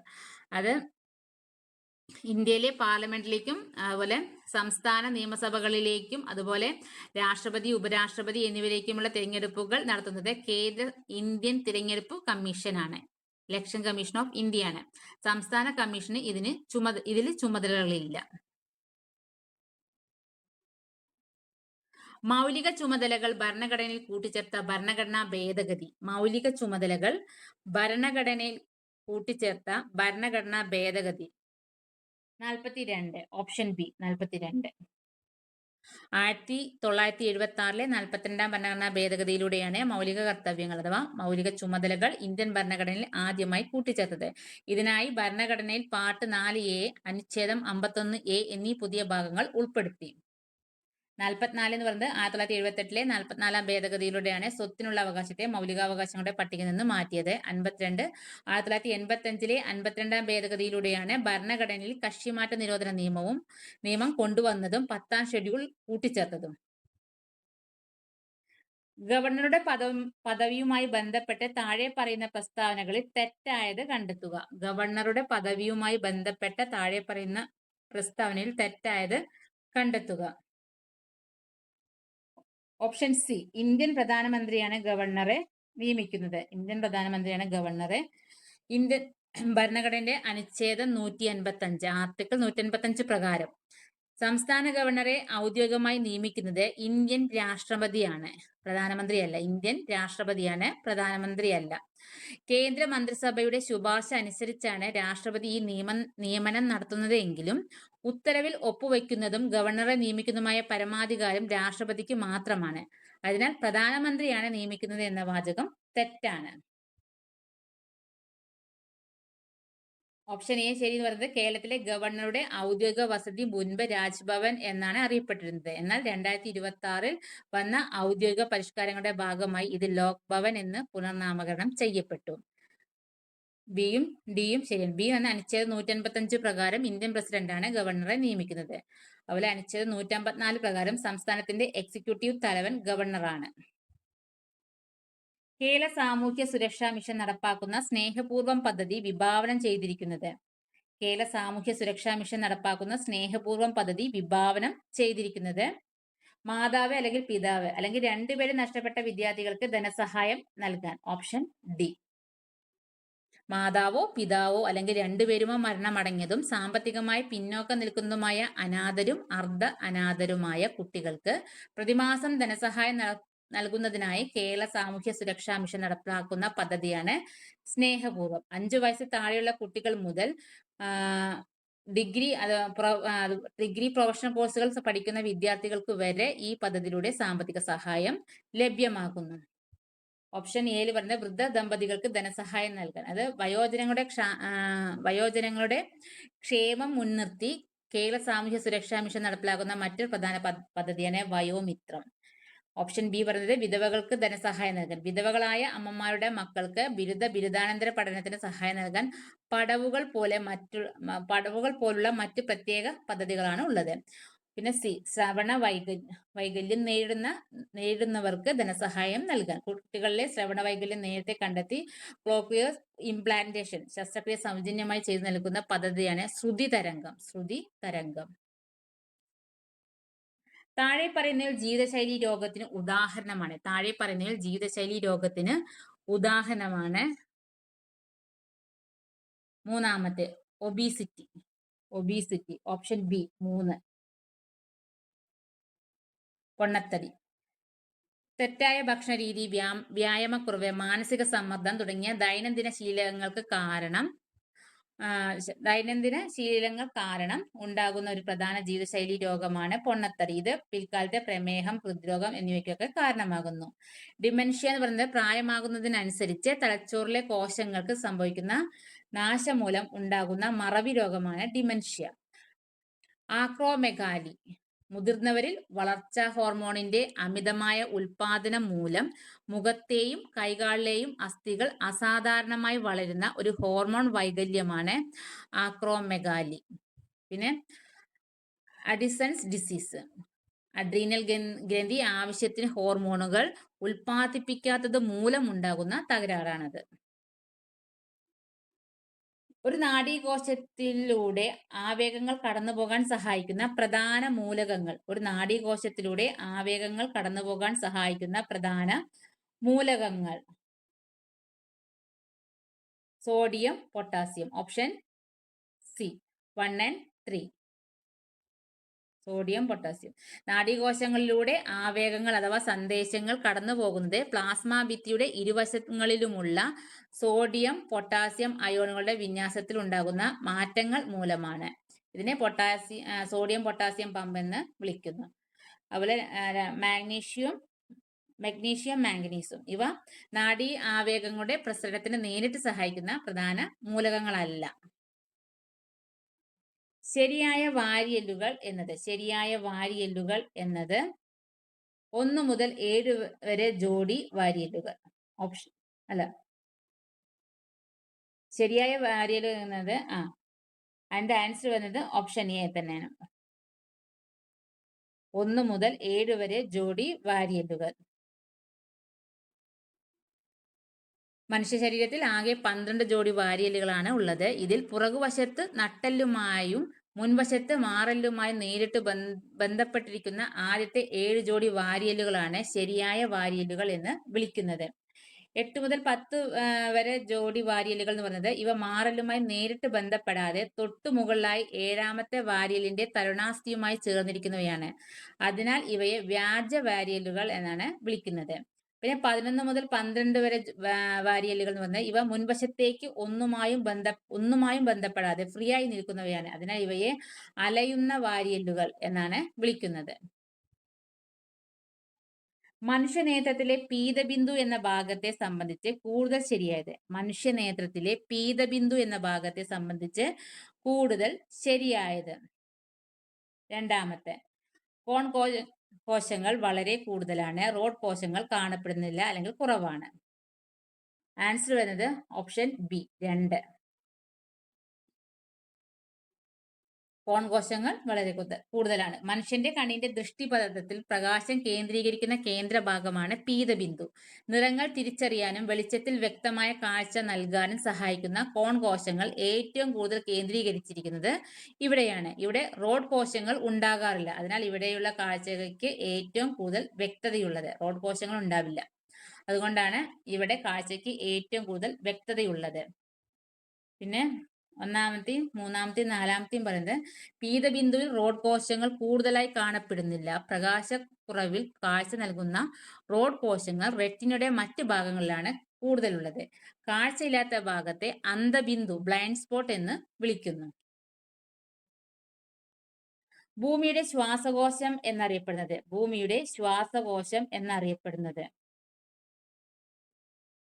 ആമസോണിയൻ മഴക്കാടുകൾ. ആൻസർ വരുന്നത് ഓപ്ഷൻ ഡി 4ാമത്തെ. ലോകത്തിലെ ഏറ്റവും വലിയ ഉഷ്ണമേഖലാ മഴക്കാടുകളായ ആമസോൺ വനങ്ങളെയാണ് ഭൂമിയുടെ ശ്വാസകോശം എന്ന് വിളിക്കുന്നത്. ഭൂമിയിലെ അന്തരീക്ഷത്തിലേക്ക് ആവശ്യമായ ഓക്സിജന്റെ വലിയൊരു ശതമാനം ഉൽപ്പാദിപ്പിക്കുന്നത് ഈ വനങ്ങളാണ്. പിന്നെ ഹിമാലയൻ പ്രദേശം, അതുപോലെ ആൽപൈൻസ്, കോണിഫറസ് വനങ്ങൾ. ഹിമാലയ പ്രദേശങ്ങളോ ആൽപൈൻ കാടുകളോ സൂചികുത്തി വനങ്ങളോ ഈ പേരിൽ അറിയപ്പെടുന്നില്ല. അടുത്ത ക്വസ്റ്റ്യൻ. സംസ്ഥാനത്തെ അരിവാൾ രോഗം ബാധിച്ച നോൺ ട്രൈബൽ വിഭാഗത്തിലെ രോഗികൾക്ക് നൽകി വരുന്ന ധനസഹായ പദ്ധതിയാണ്. സംസ്ഥാനത്തെ അരിവാൾ രോഗം ബാധിച്ച് നോൺ ട്രൈബൽ വിഭാഗത്തിലെ രോഗികൾക്ക് നൽകി വരുന്ന ധനസഹായ പദ്ധതിയാണ് സമാശ്വാസ പദ്ധതി 4. Option C 4. കേരള സാമൂഹ്യ സുരക്ഷാ മിഷൻ വിവിധ ഭാഗങ്ങളിലെ മാറാരോഗികൾക്ക് പ്രതിമാസ ധനസഹായം നൽകാൻ ആവിഷ്കരിച്ച പദ്ധതിയാണ് സമാശ്വാസം. ഇതിൽ പട്ടികവർഗ വിഭാഗത്തിന് പുറത്തുള്ള അരിവാൾ രോഗം അഥവാ സിക്കിൾ സെൽ അനീമിയ ബാധിച്ച നോൺ ട്രൈബൽ രോഗികൾക്ക് പ്രതിമാസം 2000 രൂപ ധനസഹായം നൽകുന്നത് സമാശ്വാസ പദ്ധതി 4 വഴിയാണ്. സമാശ്വാസ പദ്ധതി 1 എന്ന് പറയുന്നത് ഇത് സ്ഥിരമായി ഡയാലിസിസിന് വിധേയരാകുന്ന വൃക്ക രോഗികൾക്കുള്ള പ്രതിമാസ ധനസഹായ പദ്ധതിയാണ്. പ്രതിമാസം 1200. പിന്നെ സമാശ്വാസം പദ്ധതി 2 ഇത് വൃക്ക അല്ലെങ്കിൽ കരൾ മാറ്റിവയ്ക്കൽ ശസ്ത്രക്രിയയ്ക്ക് വിധേയരായ രോഗികൾക്ക് തുടർ ചികിത്സയ്ക്കായി നൽകുന്ന സഹായമാണ്. പ്രതിമാസം 1000 രൂപ. സമാശ്വാസ പദ്ധതി 3 ഇത് ഹീമോഫീലിയ രോഗബാധിതരായ വ്യക്തികൾക്കുള്ള ധനസഹായ പദ്ധതിയാണ്. പ്രതിമാസം 1000 രൂപ. 2025 ഫെബ്രുവരി 17 വിക്ഷേപിച്ച ഇൻസാറ്റ് 3DS ഉപഗ്രഹത്തിന്റെ പ്രധാന ഉപയോഗം എന്താണ്? 2025 ഫെബ്രുവരി 17 വിക്ഷേപിച്ച ഇൻസാറ്റ് 3DS ഉപഗ്രഹത്തിന്റെ പ്രധാന ഉപയോഗം എന്താണ്? കാലാവസ്ഥാ നിരീക്ഷണം. ഓപ്ഷൻ ഡി കാലാവസ്ഥാ നിരീക്ഷണം. ഇന്ത്യൻ ബഹിരാകാശ ഗവേഷണ സംഘടനയായ ISRO GSLV F-14 റോക്കറ്റ് ഉപയോഗിച്ച് വിക്ഷേപിച്ച അത്യാധുനിക ഉപഗ്രഹമാണ് ഇൻസാറ്റ് 3DS. കേന്ദ്ര ഭൗമശാസ്ത്ര മന്ത്രാലയത്തിന്റെ പൂർണ്ണ ധനസഹായത്തോടെ നിർമ്മിച്ച ഈ ഉപഗ്രഹത്തിന്റെ പ്രധാന ലക്ഷ്യം കാലാവസ്ഥാ പ്രവചനം മെച്ചപ്പെടുത്തുക, അതുപോലെ ചുഴലിക്കാറ്റുകൾ മുൻകൂട്ടി കണ്ടെത്തുക, പ്രകൃതി ദുരന്ത മുന്നറിയിപ്പുകൾ നൽകുക എന്നിവയാണ്. സൈനിക കമ്മ്യൂണിക്കേഷൻ എന്ന് പറയുന്നത് സൈനിക ആവശ്യങ്ങൾക്കായി ഇന്ത്യ GSAT 7A പോലുള്ള രുക്മിണി ശ്രേണിയിലുള്ള ഉപഗ്രഹങ്ങളാണ് ഉപയോഗിക്കുന്നത്. നാവിഗേഷൻ. ഇന്ത്യയുടെ സ്വന്തം നാവിഗേഷൻ സംവിധാനത്തിനായി നാവിക് ശ്രേണിയിലുള്ള ഉപഗ്രഹങ്ങളാണ് ഉപയോഗിക്കുന്നത്. സൗരപര്യവേഷണം. സൂര്യനെ കുറിച്ച് പഠിക്കാൻ ഇന്ത്യ 2023 വിക്ഷേപിച്ച പേടകമാണ് ആദിത്യ L1. ലോറിയും ബൈക്കും കൂട്ടിയിടിച്ചാൽ ഏതിനാണ് കൂടുതൽ ത്വരണം ഉണ്ടാകുന്നത്? ലോറിയും ബൈക്കും കൂട്ടിയിടിച്ചാൽ ഏതിനാണ് കൂടുതൽ ത്വരണം ഉണ്ടാകുന്നത്? ബൈക്ക്. Option B bike. ന്യൂട്ടന്റെ രണ്ടാം ചലന നിയമപ്രകാരം ത്വരണം എന്നത് ബലത്തിന് നേർ അനുപാതത്തിലും പിണ്ഡത്തിന് വിപരീത അനുപാതത്തിലുമാണ്. ലോറിയും ബൈക്കും തമ്മിൽ കൂട്ടിയിടിക്കുമ്പോൾ രണ്ട് വാഹനങ്ങളിലും അനുഭവപ്പെടുന്ന ബലം തുല്യമായിരിക്കും. എന്നാൽ ലോറിയെ അപേക്ഷിച്ച് ബൈക്കിന്റെ പിണ്ഡം വളരെ കുറവായതുകൊണ്ട് ബൈക്കിനായിരിക്കും ഏറ്റവും കൂടുതൽ ത്വരണം ഉണ്ടാകുന്നത്. ലോറിക്ക് പിണ്ഡം കൂടുതലായതുകൊണ്ട് അതിലുണ്ടാകുന്ന ത്വരണം കുറവായിരിക്കും. മഴവില്ല് കാണുവാനായി സൂര്യന്റെ സ്ഥാനം എങ്ങനെ ആയിരിക്കണം? മഴവില്ല് കാണുവാനായി സൂര്യന്റെ സ്ഥാനം എങ്ങനെ ആയിരിക്കണം? നിരീക്ഷകന്റെ പിന്നിൽ. നിരീക്ഷകന്റെ പിന്നിൽ. ആകാശത്ത് മഴവില്ല് രൂപപ്പെടുന്നത് സൂര്യപ്രകാശം അന്തരീക്ഷത്തിലെ ജലത്തുള്ളികളിൽ തട്ടി പ്രതിഫലിച്ചും അപവർത്തനം സംഭവിച്ചുമാണ്. അതിനാൽ മഴവില്ല് എപ്പോഴും സൂര്യൻ നിൽക്കുന്ന ദിശയ്ക്ക് തൊട്ട് എതിർദിശയിലാണ് രൂപപ്പെടുക. ഇത് കാണണമെങ്കിൽ സൂര്യൻ എപ്പോഴും നിരീക്ഷകന്റെ, അതായത് നോക്കി നിൽക്കുന്ന ആളുടെ പുറകിലും മഴവില്ല് മുൻപിലുമായിരിക്കണം. വെള്ളം നിറച്ച ഒരു പാത്രത്തിൽ ഒരു കാപ്പിലറി ട്യൂബ് വെക്കുമ്പോൾ ട്യൂബിലെ ജലനിരപ്പ് 4 സെന്റിമീറ്റർ ഉയരും. പകുതി വ്യാസമുള്ള ട്യൂബാണ് ഉപയോഗിക്കുന്നതെങ്കിൽ വെള്ളം എത്ര സെന്റിമീറ്റർ ഉയരും? വെള്ളം നിറച്ച ഒരു പാത്രത്തിൽ ഒരു കാപ്പിലറി ട്യൂബ് വെക്കുമ്പോൾ ട്യൂബിലെ ജലനിരപ്പ് 4 സെന്റിമീറ്റർ വരെ ഉയരും. പകുതി വ്യാസമുള്ള ട്യൂബ് ആണ് ഉപയോഗിക്കുന്നതെങ്കിൽ വെള്ളം എത്ര സെന്റിമീറ്റർ ഉയരും? ഒരു കാപ്പിലറി ട്യൂബിൽ ജലനിരപ്പ് ഉയരുന്നതിന്റെ ഉയരം ട്യൂബിന്റെ വ്യാസത്തിന് അഥവാ ആരത്തിന് വിപരീത അനുപാതത്തിലാണ്. അതായത് ട്യൂബിന്റെ വ്യാസം പകുതിയാകുമ്പോൾ ജലനിരപ്പ് ഇരട്ടിയായി ഉയരും. അപ്പോൾ പുതിയ ഉയരം എന്ന് പറയുന്നത് 4 സെന്റിമീറ്റർ ആണ്. അപ്പൊ 4 സെന്റിമീറ്റർ ഇൻറ്റു 2 8 സെന്റിമീറ്റർ. അപ്പൊ ആൻസർ വരുന്നത് option A 8 centimetre. Diamond, graphite എന്നിവ കാർബൺ എന്ന മൂലകത്തിന്റെ രൂപാന്തരങ്ങളാണ്. Option C രൂപാന്തരങ്ങളാണ്. ഒരേ മൂലകം തന്നെ ഒന്നിലധികം വ്യത്യസ്ത രൂപങ്ങളിൽ കാണപ്പെടുന്ന പ്രതിഭാസമാണ് രൂപാന്തരത്വം എന്ന് പറയുന്നത്. കാർബൺ എന്ന മൂലകത്തിന്റെ പ്രകൃതിദത്തമായ രൂപാന്തരങ്ങളാണ് ഡയമണ്ട്, വജ്രം, അതുപോലെ ഗ്രാഫൈറ്റ് എന്നിവ. അതുപോലെ ഫുള്ളറിൻ, ഗ്രാഫിൻ എന്നിവയും കാർബണിന്റെ മറ്റ് രൂപാന്തരങ്ങളാണ്. ഐസോമറുകൾ എന്ന് പറഞ്ഞാൽ ഒരേ തന്മാത്രാവാക്യവും വ്യത്യസ്ത ഘടനയുള്ള സംയുക്തങ്ങളാണ് ഐസോമറുകൾ. ഐസോട്ടോപ്പുകൾ എന്ന് പറഞ്ഞാൽ ഒരേ ആറ്റോമിക നമ്പറും വ്യത്യസ്ത മാസ് നമ്പറുമുള്ള ഒരേ മൂലകത്തിന്റെ ആറ്റങ്ങളാണ് ഐസോട്ടോപ്പുകൾ. ഉദാഹരണത്തിന് കാർബൺ 12, കാർബൺ 14 എന്നൊക്കെ. പിന്നെ ഐസോബാറുകൾ ഒരേ മാസ് നമ്പറും വ്യത്യസ്ത ആറ്റോമിക നമ്പറുമുള്ള വ്യത്യസ്ത മൂലകങ്ങളുടെ ആറ്റങ്ങളാണ് ഐസോബാറുകൾ. സ്റ്റാൻഡേർഡ് ഊഷ്മാവിലും മർദ്ദത്തിലും 67.2 ലിറ്റർ അമോണിയ വാതകത്തിൽ അടങ്ങിയിരിക്കുന്ന അമോണിയ തന്മാത്രകളുടെ എണ്ണം. സ്റ്റാൻഡേർഡ് ഊഷ്മാവിലും മർദ്ദത്തിലും 67.2 ലിറ്റർ അമോണിയ വാതകത്തിൽ അടങ്ങിയിരിക്കുന്ന അമോണിയ തന്മാത്രകളുടെ എണ്ണം. സ്റ്റാൻഡേർഡ് ഊഷ്മാവിലും മർദ്ദത്തിലും ഏതൊരു വാതകത്തിന്റെയും ഒരു മോളിന്റെയും വ്യാപ്തം എന്ന് പറയുന്നത് 22.4 ലിറ്റർ ആണ്. അതിനാൽ 67.2 ലിറ്റർ അമോണിയയിലെ മോളുകളുടെ എണ്ണം എന്ന് പറയുന്നത് 67.2 ഡിവൈഡഡ് ബൈ 22.4, അപ്പൊ 3. അപ്പോൾ ഇനി തന്മാത്രകളുടെ എണ്ണം കണക്കാക്കണം. ഒരു മോൾ വാതകത്തിൽ അവോഗാഡ്രോ സംഖ്യയ്ക്ക്, അതായത് 6.022 ഇൻറ്റു 10⁻23 തുല്യമായ തന്മാത്രകൾ അടങ്ങിയിരിക്കുന്നു. അതുകൊണ്ട് 3 മോൾ അമോണിയയിലുള്ള ആകെ തന്മാത്രകളുടെ എണ്ണം എന്ന് പറയുന്നത് മൾട്ടിപ്ലൈ ചെയ്യുക, 3 ഇൻറ്റു ആ സംഖ്യ മൾട്ടിപ്ലൈ ചെയ്യുക, 6.022 ഇൻറ്റു 10⁻23 എന്ന്. അപ്പോൾ 18.066 ഇൻറ്റു 10⁻23 എന്ന് കിട്ടും. ആൻസർ വരുന്നത് ഓപ്ഷൻ ഡി.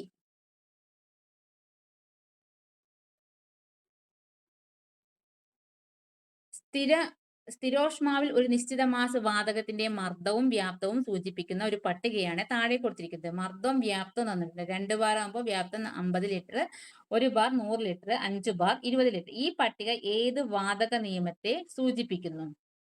ബോയിൽ നിയമം. ഓപ്ഷൻ എ ബോയിൽ നിയമം. സ്ഥിരോഷ്മാവിൽ ഒരു നിശ്ചിത മാസ് വാതകത്തിന്റെ മർദ്ദവും വ്യാപ്തവും പരസ്പര വിപരീത അനുപാതത്തിലായിരിക്കും എന്നതാണ് ബോയിൽ നിയമം. അതായത് മർദ്ദവും വ്യാപ്തവും തമ്മിൽ ഗുണിച്ചാൽ എപ്പോഴും ഒരു സ്ഥിര സംഖ്യ ലഭിക്കും. ഇവിടെ പട്ടിക നോക്കുമ്പോൾ അറിയാം, 2 ഇൻറ്റു 50 എന്ന് പറയുമ്പോൾ 100, 1 ഇൻറ്റു 100 100, 5 ഇൻറ്റു 20 പറയുമ്പോൾ 100 ആണ്. 100 എന്ന സ്ഥിരസംഖ്യയായി മാറുന്നു ഏത് മൾട്ടിപ്ലൈ ചെയ്യുമ്പോൾ. അപ്പൊ അത് ബോയിൽ നിയമത്തെ കൃത്യമായി സൂചിപ്പിക്കുന്നു. ചാൾസ് നിയമം എന്ന് പറയുന്നത് സ്ഥിരമർദ്ദത്തിൽ വാതകത്തിന്റെ വ്യാപ്തവും താപനിലയും നേർ അനുപാതത്തിലായിരിക്കും. അവഗാഡ്രോ നിയമം എന്ന് പറയുന്നത് സ്ഥിര ഊഷ്മാവിലും മർദ്ദത്തിലും വാതകത്തിന്റെ വ്യാപ്തവും തന്മാത്രകളുടെ എണ്ണവും നേർ അനുപാതത്തിലായിരിക്കും. ഗേ-ലുസാക്ക് നിയമം എന്ന് പറയുന്നത് സ്ഥിരവ്യാപ്തത്തിൽ വാതകത്തിന്റെ മർദ്ദവും താപനിലയും നേർ അനുപാതത്തിലായിരിക്കും.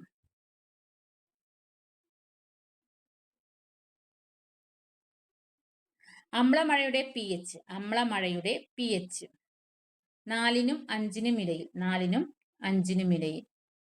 സാധാരണ മഴവെള്ളത്തിന്റെ pH മൂല്യം ഏകദേശം 5.6 ആണ്. അന്തരീക്ഷത്തിലെ കാർബൺ ഡൈ ഓക്സൈഡ് കൊണ്ട് ഇത് നേരിയ അമ്ല സ്വഭാവം കാണിക്കാം. അതുകൊണ്ട് അന്തരീക്ഷ മലിനീകരണം മൂലം സൾഫർ ഡയോക്സൈഡ്, നൈട്രജൻ ഓക്സൈഡ് എന്നിവ മഴവെള്ളത്തിൽ ലയിച്ചു ചേരുമ്പോൾ മഴവെള്ളത്തിന്റെ pH 5.6ന് താഴേക്ക്, സാധാരണയായി 4നും 5നും ഇടയിൽ വരുന്നു. ഇതിനാണ് നമ്മൾ അമ്ലമഴ എന്ന് വിളിക്കുന്നത്. അപ്പൊ അമ്ലമഴയുടെ pH എന്ന് പറയുന്നത് 4നും 5നും ഇടയിലാണ്. പ്രമുഖ നോവലിസ്റ്റും കാർട്ടൂണിസ്റ്റുമായ OV വിജയന്റെ കൃതികൾ താഴെ കൊടുത്തിരിക്കുന്നതിൽ ഏതെല്ലാമാണ്? പ്രമുഖ നോവലിസ്റ്റും കാർട്ടൂണിസ്റ്റുമായ OV വിജയന്റെ കൃതികൾ താഴെ കൊടുത്തിരിക്കുന്നതിൽ ഏതെല്ലാമാണ്?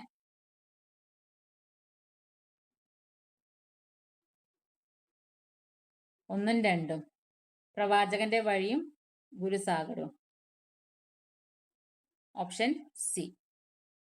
ഇവ രണ്ടും OV വിജയന്റെ പ്രശസ്തമായ നോവലുകളാണ്. ഖസാക്കിന്റെ ഇതിഹാസം, ധർമ്മപുരാണം, മധുരം, ഗായത്രി, തലമുറകൾ എന്നിവയാണ് അദ്ദേഹത്തിന്റെ മറ്റ് പ്രധാന നോവലുകൾ. പിന്നെ ഉഷ്ണമേഖല, ഇത് പ്രശസ്ത എഴുത്തുകാരൻ കാക്കനാടൻ രചിച്ച നോവലാണ്. ഓഹരി, ഇത് മലയാളത്തിലെ ആദ്യത്തെ സാമ്പത്തിക ത്രില്ലർ നോവലായി അറിയപ്പെടുന്ന KL മോഹനവർമ്മ എഴുതിയ കൃതിയാണ് ഓഹരി. മലയാളത്തിൽ ആദ്യമായി പിന്നണി ഗാനം അവതരിക്കപ്പെട്ട ചലച്ചിത്രം ഏതാണ്? മലയാളത്തിൽ ആദ്യമായി പിന്നണി ഗാനം അവതരിക്കപ്പെട്ട ചലച്ചിത്രം ഏതാണ്? നിർമ്മല. Option B Nirmala. 1948 പുറത്തിറങ്ങിയ നിർമ്മല എന്ന ചിത്രത്തിലൂടെയാണ് മലയാള സിനിമയിൽ ആദ്യമായി പിന്നണി ഗാന സമ്പ്രദായം അവതരിക്കപ്പെട്ടത്. പി ലീല, ജെ ശശികുമാർ എന്നിവരാണ് മലയാളത്തിലെ ആദ്യ പിന്നണി ഗായകർ. ബാലൻ എന്ന് പറയുന്നത് 1938 പുറത്തിറങ്ങിയ മലയാളത്തിലെ ആദ്യത്തെ ശബ്ദചിത്രമാണ് ബാലൻ. ഇതിലെ അഭിനേതാക്കൾ തന്നെയാണ് നേരിട്ട് പാട്ടുകൾ പാടിയത്. നീലക്കുയിൽ എന്ന് പറയുന്നത് 1954 പുറത്തിറങ്ങിയ ഈ ചിത്രം മികച്ച ചലച്ചിത്രത്തിനുള്ള രാഷ്ട്രപതിയുടെ വെള്ളിപ്പതക്കം നേടിയ ആദ്യ മലയാള ചിത്രമാണ് നീലക്കുയിൽ. ജ്ഞാനാംബിക 1940 പുറത്തിറങ്ങിയ മലയാളത്തിലെ മൂന്നാമത്തെ ശബ്ദചിത്രമാണ് ജ്ഞാനാംബിക. താഴെ കൊടുത്തിരിക്കുന്ന ചലച്ചിത്ര നടന്മാരെ ദാദാസാഹേബ് ഫാൽക്കെ അവാർഡ് ലഭിച്ചവർ ആരെല്ലാം? താഴെ കൊടുത്തിരിക്കുന്ന ചലച്ചിത്ര നടന്മാരെ ദാദാസാഹേബ് ഫാൽക്കെ അവാർഡ് ലഭിച്ചവർ ആരെല്ലാം? മോഹൻലാലും രജനീകാന്തും. Option C 1, 4. Option C.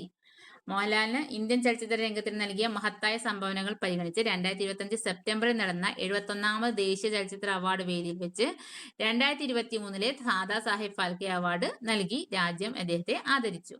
Adoor ഗോപാലകൃഷ്ണന് ശേഷം ഈ പരമോന്നത പുരസ്കാരം നേടുന്ന രണ്ടാമത്തെ കേരളീയനാണ് മോഹൻലാല്.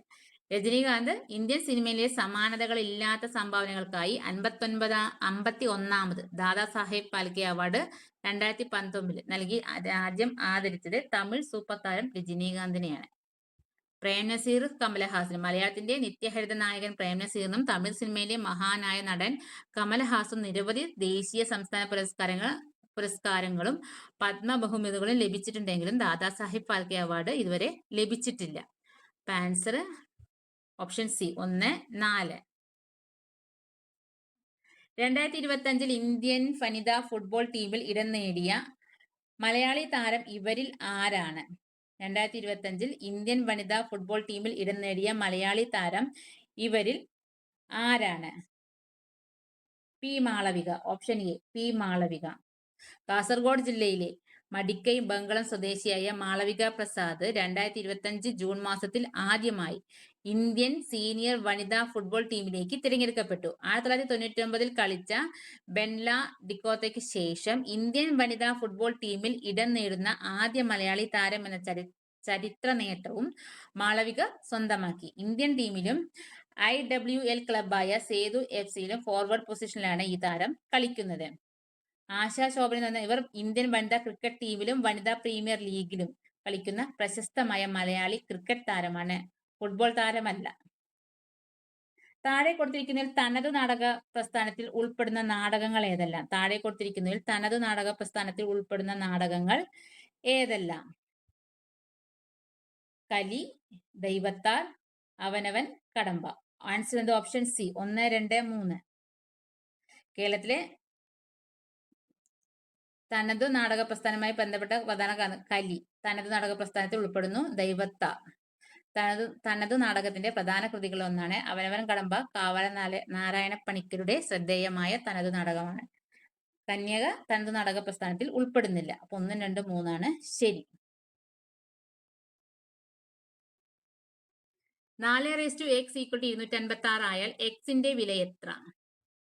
4:x എന്ന് പറയുന്നത് 256. 4:1 എന്ന് പറഞ്ഞാൽ 4, 4:2 എന്ന് പറഞ്ഞാൽ 16, 4:3 എന്ന് പറഞ്ഞാൽ 64, 4:4 എന്ന് പറഞ്ഞാൽ 256. അപ്പൊ x എന്ന് പറയുന്നത് 4 ആണ്. 4:4 256. അപ്പൊ x എന്ന് പറയുന്നത് 4. ആൻസർ എന്ന് ഓപ്ഷൻ ഡി. 20 ആളുകൾ 30 ദിവസം കൊണ്ട് ചെയ്യുന്ന ഒരു ജോലി 25 ദിവസം കൊണ്ട് ചെയ്തു തീർക്കണമെങ്കിൽ ഇനി എത്ര ആളുകൾ കൂടി വേണം? M1 × D1 = M2 × D2 എന്ന് വെച്ച് ചെയ്യാം. M എന്ന് പറയുന്നത് ആളുകളുടെ എണ്ണം, D എന്ന് പറയുന്നത് ദിവസങ്ങളുടെ എണ്ണം. ആദ്യം എന്ന് പറഞ്ഞാൽ M1 D1. M1 എന്ന് പറയുന്നത് 20, D1 എന്ന് പറയുന്നത് 30. അപ്പൊ 20 × 30 600 യൂണിറ്റ്. രണ്ടാമത്തെ D2 തന്നിട്ടുണ്ട്. M2 കണ്ടതിന് പുതിയ D2 എന്ന് പറയുന്നത് 25 ആണ്. M2 എന്ന് പറയുന്നത് 600 യൂണിറ്റ് നമുക്ക് അപ്പുറത്ത് കിട്ടുന്നുണ്ട്. 20 × 30 600 കിട്ടുന്നുണ്ട്. 600നെ 25 കൊണ്ട് ഹരിക്കുക. അപ്പൊ 24 ആളുകൾ. അപ്പോ ആകെ വേണ്ടത് 24 ആളുകൾ. നിലവിലുള്ളത് 20 ആളുകൾ. കൂടുതൽ വേണ്ട ആളുകൾ എന്ന് പറയുന്നത് 24 - 20 4 ആളുകൾ. Option B.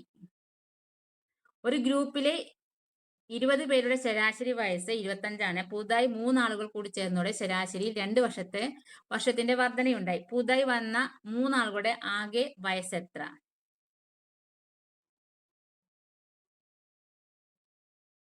ആദ്യത്തെ 20 പേരുടെ ആകെ വയസ്സ് എന്ന് പറയുന്നത് ആളുകളുടെ എണ്ണം ഇൻറ്റു ശരാശരി, അതായത് 20 × 25 500. 3 പേർ കൂടി ചേർന്ന ശേഷം ആകെ വയസ്സ് എന്ന് പറയുന്നത് പുതിയ ആളുകളുടെ എണ്ണം എന്ന് പറയുന്നത് 3 ആൾ. 20 + 3 23. പുതിയ ശരാശരി പറയുന്നത് 25 + 2 27. അപ്പൊ 23 പേരുടെ ആകെ വയസ്സ് എന്ന് പറയുന്നത് 23 × 27 എന്ന് പറയുന്നത് 621. പുതുതായി വന്ന 3 ആളുകളുടെ വയസ്സ് എന്ന് പറയുന്നത് പുതിയ ആകെ തുക എന്ന് പഴയ ആകെ തുക മൈനസ് ചെയ്യാം. 621 500 മൈനസ് ചെയ്യാം. 121. Option C 121. താഴെ കൊടുത്ത ചെറിയ ഭിന്നസംഖ്യ ഏത്? ഭിന്നസംഖ്യകളുടെ അംശം ഒരേ സംഖ്യയാണെങ്കിൽ അവിടെ എല്ലാറ്റും 7ആണ്.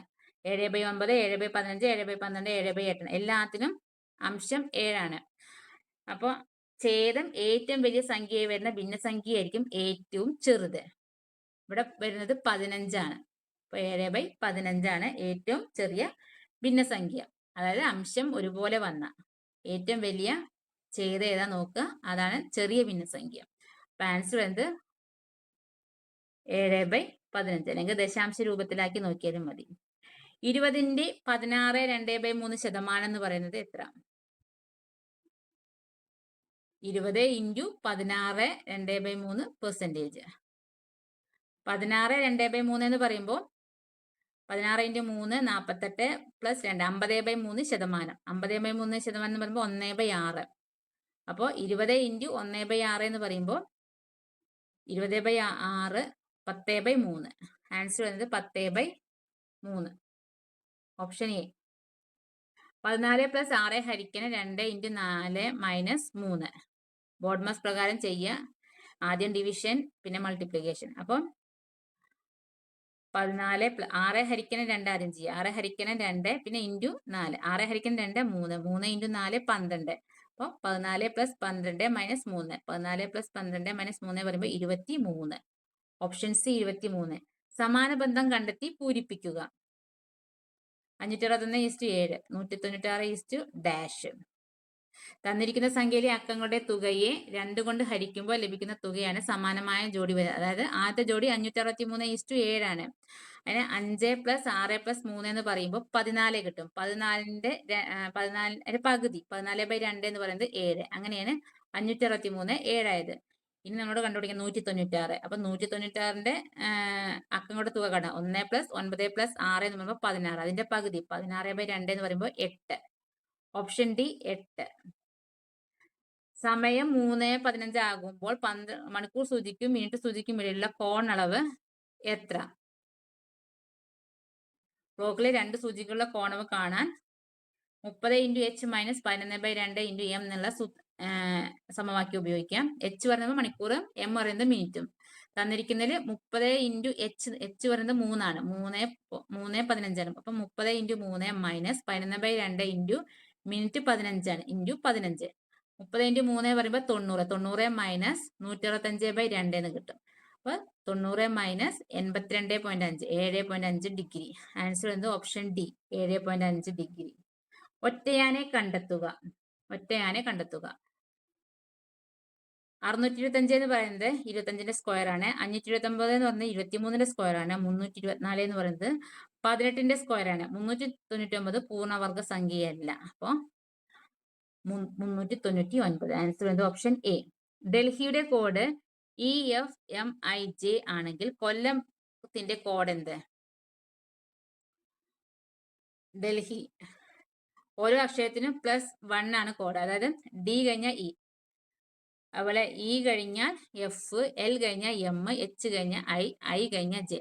അങ്ങനെയാണ് ഡൽഹിയുടെ കോഡ് ഉണ്ടാക്കിയത്. അപ്പൊ അതുപോലെ കൊല്ലത്തിന്റെ കോഡ് കെ കഴിഞ്ഞാൽ എൽ, ഒ കഴിഞ്ഞാൽ പി, എൽ കഴിഞ്ഞാൽ M, L M A B M N. അപ്പൊ കൊല്ലത്തിന്റെ ഇത് വരുന്നത് LPMMBN.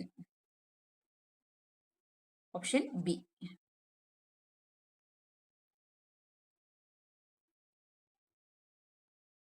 What is the right ending of the sentence? If I had known you were here. ഇത് തേർഡ് കണ്ടീഷൻ. ഈഫ് ക്ലോസ് വാക്യം. അതായത് ഈഫിന് past perfect. If I had known വന്നാൽ if I had past perfect tense ആണ്.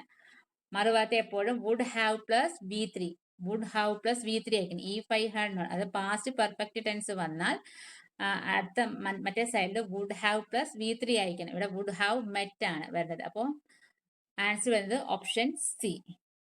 I would have met you. My uncle offered me a gift can be rewritten without a change in meaning as. Answer option A. A gift was offered to me by my uncle.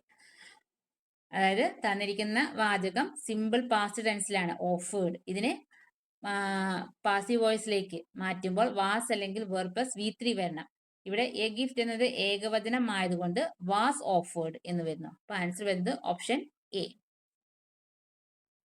Which one of the following is incorrect? Which one of the following is incorrect? Option C. I have stayed in Singapore for 10 years. ഈ sentence grammarly തെറ്റാണ്. അതായത് I have been staying in Singapore for 10 years എന്ന് വേണം. ഹാവിന് ശേഷം നേരിട്ട് staying വരുന്നത് തെറ്റായ ഇതാണ്, ഘടനയാണ്. മറ്റെല്ലാ വാക്യങ്ങളും ശരിയാണ്. അപ്പൊ ആൻസർ എന്ത്? Option C. Which one of the following definition matches with the word fuddy duddy? അതായത് പുരാതനമായ ചിന്താഗതികളും പഴയ ശീലങ്ങളും മാറ്റാൻ താല്പര്യമില്ലാത്ത ആളുകൾ, അതായത് പഴഞ്ചനായ വ്യക്തികളെ വിശേഷിപ്പിക്കാൻ ഉപയോഗിക്കുന്ന ഇംഗ്ലീഷ് അതാണ് ഫഡ്ഡി ഡഡ്ഡി എന്ന് പറയുന്നത്. അത് ആൻസർ വരുന്നത് ഓപ്ഷൻ എ ആണ്. A person who has old fashion ideas and habits. The idiom hit the nail on the head means. Hit the nail on the head എന്ന ശൈലിയുടെ അർത്ഥം എന്ന് പറയുന്നത് കൃത്യമായി ചെയ്യുക അല്ലെങ്കിൽ പറയുക, കാര്യത്തിന്റെ അതിലേക്ക് നേരിട്ട് എത്തുക എന്നതാണ്. അപ്പോൾ to do or say exactly the right. Option B. Mister Raju asked his brother who are your guest rewrite in to indirect speech. Option C. Mr. Raju asked his brother who his guests were. അതായത് direct സ്പീച്ചിലെ ചോദ്യങ്ങൾ indirect സ്പീച്ചിലേക്ക് മാറ്റുമ്പോൾ that എന്ന conjunction ഉപയോഗിക്കാൻ പാടില്ല. അതുകൊണ്ട് എയും ഡിയും തെറ്റാണ്. കൂടാതെ ചോദ്യത്തിലെ സബ്ജക്റ്റ് പ്ലസ് വെർബ് സാധാരണ വാക്യത്തിന് ഘടിക്കണം. അതുകൊണ്ട് ഹൂ വേർ ഹിസ് ഗസ്റ്റ് എന്നത് മാറി ഹൂ ഹിസ് ഗസ്റ്റ് വേർ എന്നാകും. സബ്ജക്റ്റ് പ്ലസ് വെർബാണ്. Who his guest were. Who his guest were. Answer option C. One of the following words is misspelled. Identify the word. Nocturne. Nocturnal. Option D. Misspelled ആണ് ചോദിച്ചിരിക്കുന്നത്. ഇക്ക് പകരം A വരണം. അവിടെ ഇക്ക് പകരം എ വരണം. മറ്റേ എല്ലാ വാക്യങ്ങളുടെയും വേർഡിന്റെ സ്പെല്ലിംഗ് ശരിയാണ്. അടുത്ത question. Antonym of repudiate. Accept. Option B. നിരസിക്കുക അല്ലെങ്കിൽ തള്ളിക്കളയുക എന്നാണ് അതിന്റെ അർത്ഥം. അപ്പോൾ ആക്സെപ്റ്റ് സ്വീകരിക്കുക. Option B. What is the meaning of the foreign word sine die? Sine die. For an indefinite period. Indefinite period. അനിശ്ചിതകാലത്തേക്ക് മാറ്റിവെക്കുക. അതായത് വിചാരണയോ സമ്മേളനമോ കൃത്യമായി മറ്റു തീയതി പ്രഖ്യാപിക്കാതെ നിർത്തിവെക്കുക. അതായത് അനിശ്ചിതകാലത്തേക്ക് മാറ്റിവെക്കുക എന്ന മീനിങ് ആണ് അതിന്. Indefinite period. For an indefinite period. Sine die. The furniture dash brought from Italy. Furniture എന്ന ഇത് എപ്പോഴും ഒരു അൺകൗണ്ടബിൾ നൗൺ ആണ്, എണ്ണാൻ കഴിയാത്ത നാമമാണ്. അതിന് എപ്പോഴും സിംഗുലർ ആയിട്ട് മാത്രമേ കണക്കാക്കാൻ പറ്റൂ. ഇവിടെ സെന്റൻസ് പാസ്റ്റ് ടെൻസിലായതുകൊണ്ട് സിംഗുലർ ആയിട്ട് വരണം, വാസ് വരണം. അപ്പൊ ഓപ്ഷൻ സി, വാസ്. ശീകരം എന്ന വാക്കിന് സമാനമായ പദം ഏത്? ജലഗണം. ചെറിയ വെള്ളത്തുള്ളി എന്നാണ്, അല്ലെങ്കിൽ തെറിക്കുന്ന മഴത്തുള്ളി എന്നർത്ഥം. അമ്പ എന്ന വാക്കിന്റെ പര്യായം അല്ലാത്ത പദം ഏത്? അജിരം. ഓപ്ഷൻ ബി, അജിരം. മുറ്റം എന്നാണ് അർത്ഥം. മുറ്റം എന്നാണ്. അമ്പ് എന്ന് യാതൊരു ബന്ധമില്ല. വിശികം, വിഷു, ശരം എന്നിവയെല്ലാം അമ്പ് എന്ന വാക്കിന്റെ പര്യായ പദങ്ങളാണ്. അജിരം എന്ന് പറഞ്ഞാൽ മുറ്റെന്നാണ്. അണിയം എന്ന പദത്തിന്റെ വിപരീത പദം ഏത്? അമരം. Option A. ഒരു വെള്ളത്തിന്റെയോ കപ്പലിന്റെയോ മുൻഭാഗത്തെ അണിയം എന്നും പിൻഭാഗത്തെ അമരം എന്നും വിളിക്കുന്നു. അതിനാൽ അണിയം എന്ന വാക്കിന്റെ ശരിയായ വിപരീത പദം അമരമാണ്. ശരിയായ പദങ്ങൾ കണ്ടെത്തുക. മണ്ഡൂകം, ആജാനുബാഹു, കൃത്യനിഷ്ഠത, തപസ്സി. 1, 2, 4 ശരിയാണ്. 1, 2, 4 ശരി, 3 തെറ്റ്. Option B. കൂപമണ്ഡൂകം, ആജാനുബാഹു, തപസ്സി എന്നിവ ശരിയായ രൂപങ്ങളാണ്. എന്നാൽ മൂന്നാമത്തെ പദമായ കൃത്യനിഷ്ഠ എന്നത് തെറ്റായ രൂപമാണ്. തെറ്റാണ്. 1, 2, 4 ശരി, 3 തെറ്റുമാണ്. അടുത്ത ക്വസ്റ്റ്യൻ ഡിലീറ്റഡ്. ശരിയായ വാക്യം ഏത്? Option A. ഓരോ വാക്യവും ശ്രദ്ധാപൂർവം വായിച്ച് തെറ്റ് തിരുത്തണം. അവിടെയാണ് ഇത്. തെറ്റ് തിരുത്തണം. Option A. ഡിയില് തെറ്റ് എന്ന് വേണം. സ്ട്രൈക്ക് ബ്രേക്കർ എന്നതിന് സമാനമായ മലയാള പദം ഏത്? കരിങ്കാലി. Option B. മൂസത്ത് എന്ന വാക്കിന്റെ സ്ത്രീലിംഗ രൂപം ഏത്? PSC ആൻസർ ചെയ്ത് നങ്ങ എന്നാണ്. ഓപ്ഷൻ ഡി ആണ്. നന്ദികേട് കാണിക്കുക എന്ന അർത്ഥത്തിൽ പ്രയോഗിക്കുന്ന ശൈലി ഏത്? നന്ദികേട് കാണിക്കുക. ഉണ്ട ചോറ്റിൽ കല്ലിടുക. Option B. E+ തരം ചേർത്തെഴുതിയാൽ കിട്ടുന്ന രൂപം ഏത്? ഇത്തരം. Option C. Thank U.